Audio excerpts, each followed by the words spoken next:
ஆண்டவராகிய இயேசு கிறிஸ்துவின் நாமத்தினாலே உங்கள் யாவருக்கும் காலை மன்னா ஊழியத்தின் சார்பாக அன்பின் வாழ்த்துக்களை தெரிவித்துக் கொள்கிறேன். நம்முடைய காலை மன்னா ஊழியத்துக்கு இந்த நாள் மிக முக்கியமான நாள். 1800வது எபிசோடை நாம் சந்திக்கிறோம். இதுவரை காலை மன்னா நிகழ்ச்சியை அநேகர் பார்த்து பயன்பட்டு, அது மாத்திரமல்ல தேவனுடைய வார்த்தையை விருப்பத்தோடு கேட்டு வந்தீர்கள். உங்கள் யாவருக்கும் அன்பின் வாழ்த்துக்களை தெரிவித்துக் கொள்கிறேன். தொடர்ந்து இந்த காலை மன்னா ஊழியமானது ஒவ்வொரு நாளும் தேவனுடைய வார்த்தை வெளிவருவதற்காக ஜெபித்துக் கொள்ளுங்கள். இந்த 1800வது எபிசோடில் யாரை பேச அழைக்கலாம் என்று சொல்லி ஜெபித்து யோசித்த பொழுது, அனுதினமும் இந்த காலை மன்னா நிகழ்ச்சியை பார்க்கிற ஒரு தேவ மனிதனை அழைத்து பேச வைத்தால் நலமாய் இருக்குமே என்று சொல்லி யோசித்தேன், ஜெபித்தேன். பரிசுத்த ஆவியானுடைய துணையோடு ராமையன்பட்டி மாரநாதா திருச்சபையின் போதகர் பாஸ்டர் செபாஸ்டின் அவர்கள் நம்மத்திலே வாழ்த்து செய்தியாய் கொண்டு வருவார்கள். கர்த்தர் நிச்சயமாய் அவர் மூலமாய் நம்மோடு கூட இடைபடுவார். அருமையான பாஸ்டர் செபாஸ்டின் அவர்கள் இந்த காலை மன்னா நிகழ்ச்சியை அனுதினமும் பார்ப்பார்கள். அவர்கள் உற்சாகப்படுத்துவார்கள். அந்த தேவ மனிதனுக்கு நான் நன்றி செலுத்துகிறேன். இப்பொழுது இதை முழுவதும் கேளுங்கள். கர்த்தர் உங்களை ஆசீர்வதிப்பாராக. கர்த்தருடைய நாமம் மகிமைப்படுவதாக. அருமையான பாஸ்டர் மதன் ஆழ்வார்குறிச்சியிலே மாரநாதா ஊழியத்தை செய்து வருகிற அருமையான நம்முடைய தாசருக்கு என்னுடைய அன்பின் வாழ்த்துக்கள்.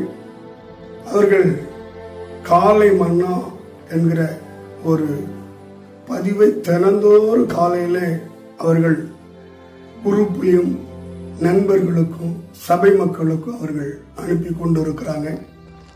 விசேஷமாக 1800வது பதிவை சந்திக்க இருக்கிறோம்.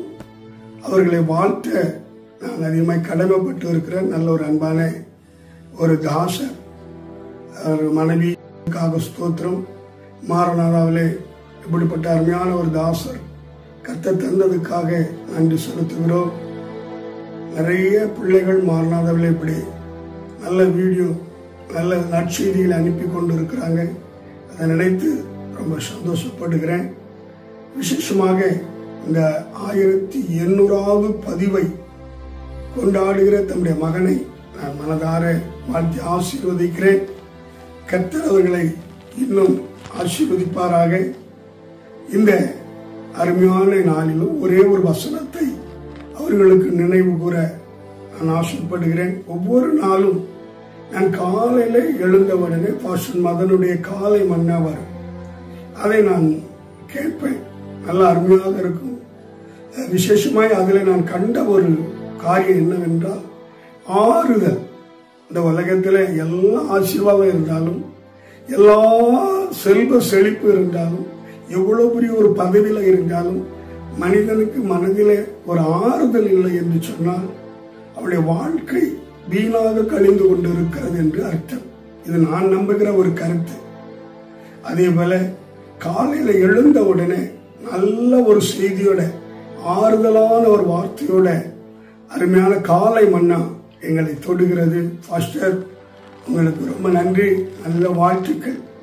தாவீது விதமாய் சங்கீதம் 119:49-50 அவர் சொல்லுகிறார், நீர் என்னை நம்ப பண்ணின உம்முடைய வார்த்தைகள் அது எனக்கு மிகவும் ஆறுதலா இருக்கிறது என்று அவர் சொல்லுகிறார். மெய்யாகவே காலை எழுந்த உடனே இப்படிப்பட்ட நல்ல செய்திகளை கேட்கிறது நமக்கு ஒரு பெரிய ஒரு ஆசீர்வாதம், பெரிய ஒரு சந்தோஷம்.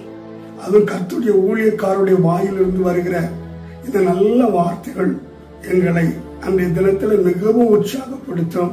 நான் பாஸ்டருக்கு லைக் கொடுப்பேன். வெரி குட் பாஸ்டர், ரொம்ப நல்லா இருக்குன்னு சொல்லுவேன். பாஸ்டர் அதை உற்சாகமாய் செய்வதற்காக அதிகமாக நான் ஜபித்து கொண்டு இருக்கிறேன். நல்ல ஒரு வார்த்தை. ஆகவே வேத வசனம் இன்னைக்கு நமக்கு ஆறுதல் தரும். வசனம் சொல்லுகிறது, நற்செய்தி எலும்புகளையே புஷ்டியாக்குமா. அப்படி என்று சொன்னால் வேத வசனம், தேவனுடைய வார்த்தை, அது அற்புதமான வார்த்தை. அந்த வார்த்தையில சுகம் இருக்கிறது, அந்த வார்த்தையில சந்தோஷம் இருக்கிறது, அந்த வார்த்தையில மகிழ்ச்சி இருக்கிறது. அந்த காலை வேளையிலே ஒரு தேவ ஊழியக்காரன் தருகிறார் என்று சொன்னால் உண்மையிலே நான் பாக்கியவான். ரொம்ப என்னால இப்படிப்பட்ட ஊழியங்களை செய்வதற்கு கர்த்தர் எனக்கு திராணியும் இல்லை, பலனும் இல்லை. ஆனால் தன்னுடைய தாசர் செய்கிறதை மிகவும் நான் சந்தோஷமாய் நான் ஏற்றுக்கொள்கிறேன். சில நேரங்களில் மனம் உடைந்து தூங்குவோம், ரொம்ப மன கவலைப்பட்டு தூங்குவோம். சில நேரங்களில் மனதளவில் பாதிக்கப்பட்டு தூங்குவோம். காலை எப்படி இருக்கிறதோ, நாளை காலையில் எப்படி எழும்ப போகிறோமோ, இவ்வளவு பெரிய ப்ராப்ளம், சரீர பலகீனம், குடும்பத்துல ப்ராப்ளம், ஊழியத்துல பலவித ப்ராப்ளம், என்ன செய்வதென்று சோர்ந்த நிலைமையில நாங்கள் எழும்பின உடனே காலை கடனை முடித்து செல் ஓபன் பண்ண உடனே காலை மன்னா வாசல்ல வந்து நிற்கும். அன்னைக்கு இஸ்ரவேல் ஜனங்கள் கதவை திறந்த உடனே மன்னாவை பார்த்தார்கள். அதே போல செல் ஓபன் பண்ண உடனே பாஸ்டர் மதனுடைய காலை மன்னா கண்ணுக்கு முன்னாடி இருக்கும். மனதுக்கு ரொம்ப ஆறுதலா இருக்கும், ரொம்ப சந்தோஷமா இருக்கும்.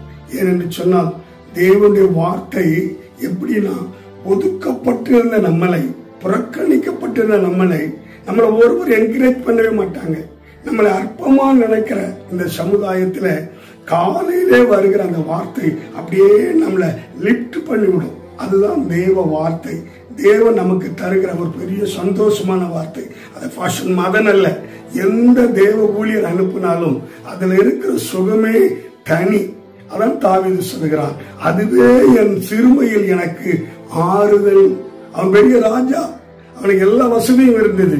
ஆனால் கர்த்தர் அவர் சொல்லுகிற வார்த்தை சங்கீதம் 119 சொல்லுகிறார், நீர் என்னை நம்ப பண்ணின வசனம். இந்த வசனங்கள் எல்லாம் நாம நம்புகிறதுனாலதான் இவ்வளவு ஹாப்பியா இருக்கிறோம், இவ்வளவு சந்தோஷமா இருக்கிறோம், இவ்வளவு மகிழ்ச்சியா இருக்கிறோம். பாஸ்டர், நீங்க தொடர்ந்து ஊழியத்தை செய்யுங்க. உங்களுக்காக நான் ஜெபித்துக் கொள்ளுகிறேன், குடும்பங்களுக்காக ஜெபித்துக் கொள்ளுகிறேன். கர்த்தர் நல்லவர்.